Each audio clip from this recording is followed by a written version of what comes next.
بسم الله الرحمن الرحيم.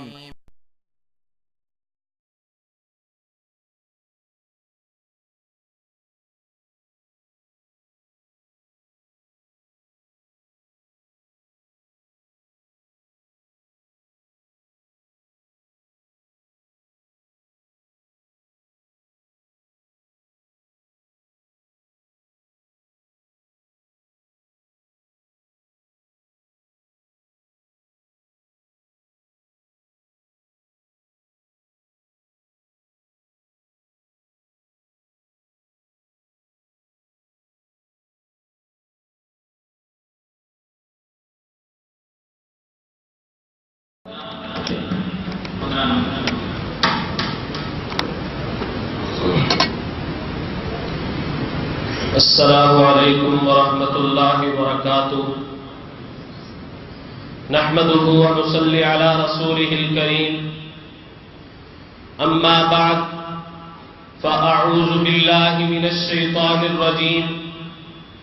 بسم اللہ الرحمن الرحیم. انما يعمر مساجد اللہ من آمن باللہ والیوم الآخر. ہاتھ کٹتے رہے پر مشعلے تابندہ رہی. ہاتھ کٹتے رہے پر مشعلے تابندہ رہی. رسم جو ہم سے چلی باعث امتثال بنی. احباب محفل، مدارس کی تاریخ کا آغاز اسی دن ہو گیا تھا جب کائنات کے رب نے وعلم آدم الاسماء کلھا کے ساتھ سب سے پہلے مدرسہ کا افتتاح عرش محلہ پر کیا. پھر انسان زمین پر آیا، مدرسہ بھی ساتھ لے کر آیا. وقت گزرتا رہا، مدرسہ قائم رہا، حتیٰ کہ وادی مکہ میں قصر نبوت کی تکمیل کا وقت آ گیا. مدرسہ عروج پر پہنچ گیا. کائنات کے امام کو سب سے پہلا سبق غار حرا میں پڑھایا گیا.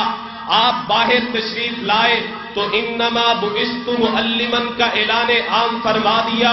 وادی یثرب پہنچے تو سب سے پہلے اقامتی ادارے کا افتتاح صوفہ کے نام سے کیا.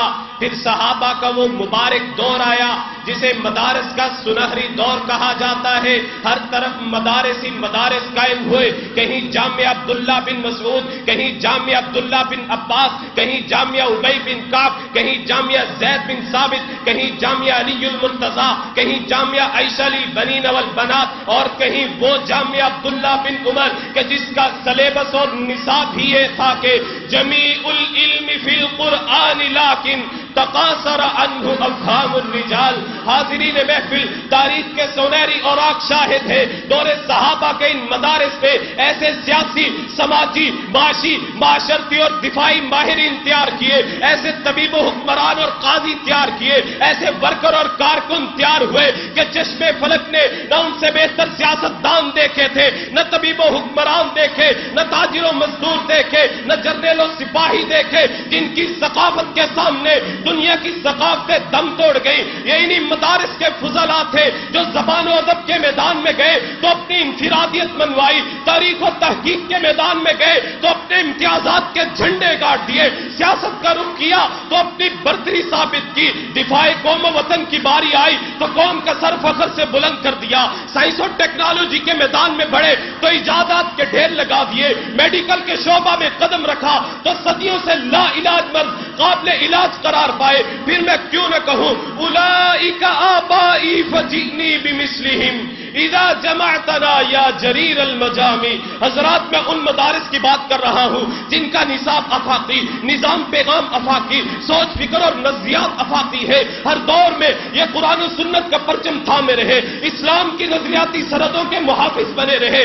خارجی ہو، ناسبی اور رافضی ہو، معتزلی یا قدری ہو، جہمی یا کرامتی ہو. اگر میں بات بر صغیر کی کروں تو دین اکبری ہو، فتنہ پرویزیت یا غامدیت ہو، فتنہ مسعودیت یا قادیانیت ہو، ملتانی کا فتنہ ہو یا قادری کا فتنہ ہو، فتنہ تقلید ہو یا بدعت رسم و رواج ہو، الغرض دین اسلام کے خلاف اٹھنے والے ہر فتنے کے خلاف اہل مدارسی بنیان مرصوص کا روپ دھارتے رہے. میں ان مدارس کی بات کر رہا ہوں جو نہ صرف دین اسلام کے محافظ بنے بلکہ ملکی وطنی سرحدوں کے تحفظ کے لیے اپنی جانوں پر کھیل گئے. اس خطے کا بچہ بچہ جانتا ہے جیلوں کے اندر سڑنے والے، زندانوں کو آباد کرنے والے، جیلوں سے جنازے اٹھوانے والے، جنرل ڈائر کی گولیاں کھانے والے، اپنے جسموں پر گرم استریاں پھروا کر کباب بن جانے والے، مالٹا اور کالا پانی جیسی بدنام زمانہ جیلوں میں سزائیں کاٹنے والے، قوم پر جانوں کے نذرانے پیش کرنے والے انہی مدارس کے علماء اور فضلاء ہی تھے. پھر میں کیوں نہ کہوں وہ اور ہی ہوں گے کم ہمت جو ظلم و تشدد سہ نہ سکے، شمشیر و سنا کے دھارے پر روداد صداقت کہہ نہ سکے. یہ چشم فلک نے دیکھا ہے طاقت میں جو ہم سے بڑھ کر تھے، توحید کا جب طوفان اٹھا وہ مد مقابل رہ نہ سکے.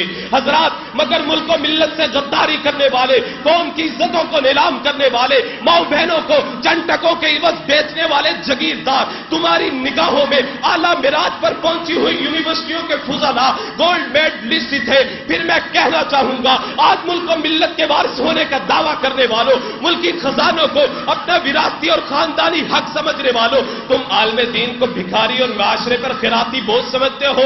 مگر یاد رکھو اس عالم دین نے اپنے دین و ملت کے تحفظ کے لیے اپنوں سے بھیک مانگی ہے مگر کسی انگریز کے دربار میں جھولی نہیں پھیلائی. تم مفلسی کا طعنہ ضرور دے سکتے ہو مگر اس بات کو نہ بھولنا ان کے جنازے جیلوں سے اٹھ گئے مگر کسی واسرائے کے دربار میں کبھی کرسی حاصل کرنے کی درخواست نہیں کی.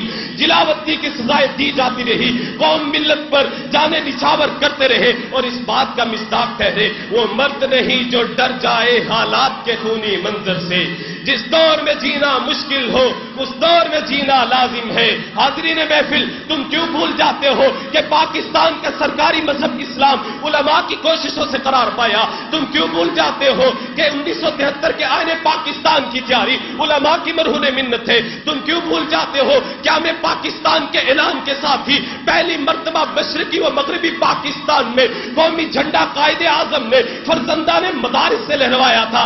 اگر یہ علماء قراء حفاظ نہ رہے تو دین اسلام کا کیا بنے گا؟ جناب صد آج ہمارے پاس ذخیرہ حدیث موجود و محفوظ ہے تو انہی مدارس کی وجہ سے. پھر میں کیوں نہ کہوں مدارس کا احسان دنیا انسانیت میں سب سے پہلے پیشن کرنے والا قرطبہ کا سرجن ڈاکٹر ابو القاسم زہراوی ہے. پھر میں کیوں نہ کہوں مدارس کا احسان الشیعہ والتشیع، الشیعہ والقرآن، القادیانیہ، البریلویہ لکھتے لکھتے طاغوت کی آنکھوں میں آنکھیں ڈال کر کلمہ حق سناتے ہوئے شرک و بدعت کے پرخچے اڑاتے ہوئے اپنی جان آفری کے سپرد کرتا ہے. مجھے کہنا ہوگا مدارس کا احسان ایمان ہے، مدارس کا احسان پاکستان ہے، مدارس کا احسان بقیع البرکت کا مہمان علامہ احسان ہے. آج مدارس پر انتہا پسندی، دہشت گردی اور فرقہ واریت کے اعتراضات کیے جاتے ہیں تو آئے مل کر یکجا ہو کر اپنے سیاسی، ذاتی، نفسانی اور مذہبی اختلافات کو بالائے طاق رکھتے ہوئے مدارس دینیہ کا دفاع کرتے ہوئے یہ پیغام دے باطل سے دبنے والے اے آسمان نہیں ہم 100 بار کر چکا ہے تو امتحان ہمارا. اے گلستان اندلس وہ دن ہے یاد تجھ کو تھا تیری ڈالیوں میں جب آشیاں ہمارا. اے عرض پاک تیری حرمت میں کٹ مرے ہم ہے خون تیری رگوں میں اب تک رواں ہمارا. سالار کارواں ہے میرے حجاز اپنا اسی نام سے ہے باقی آرام جاں ہمارا.